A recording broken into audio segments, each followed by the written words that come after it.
Deyir cavanın biri ki, çox ağır mərizliyi var imiş. Gedir həkiminin yanına, həkimə deyir ki, mənim vəziyyətim nəcürdür? Həkim bunu biraz bərrəs eləyir, çox narahatlıqla gedir buna deyir ki, oğlum, sən zindəcanlığın axır günləridir. Özü davanla, dərmanla ayaqdan salma. Get bir neçə gün yaşa. Cavan gedir gəlir, təsmin tutur, evdə oturmuyor. Çıxır gedir təbiətdə dolanmağa, bir təpənin başında oturmuşmuş. Baxır görür ki, bir dənə çoban yeriyən, bir dənə baş sümüyünə rast gəldi. Onu götdü, apardı çox həvəslə yudu, bir dənə qəşəh qərə qoyun var idi. Apardı onun südün saldı bunun içinə, qoydu ocağın üstünə.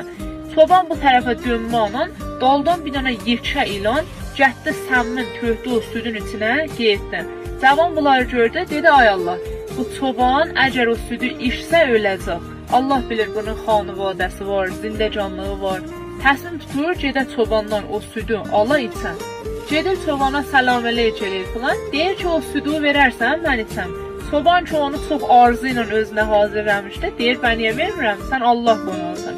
Südü verir buna, içir, sonra çobanla həlallaşırlar, ayrılırlar. Gəlirlər bu bir gün, 5 gün, 5 ay. Bunun üstündən keçir, cavan baxır görür ki, heç nə mən ilanın zəhrindən öldüm, nə də həkim dediyi bəxtim qutuldu öldüm. Gedir həkimin yanına, qapıdan girmə aman, həkim bunu görür, çox təəccüb eləyir. Cavan əyləşir, deyir, axı həkim, sən mənə dedin, 1-2 gün zindəcanlığından qalır. Həkim ki, çox alim bir həkim imiş, cavanın sözün yarımçıq qoyur. Deyir, baba, mən nə biləydim sənin əlindən gəlir ki, bir dənə bakirə qızın başının sümüyünün içində, əfi ilanın səmmi ilə qərə qoyunun südün qatıb, pişirib içəsən. Ey özündən bir xəbər qafil oyan,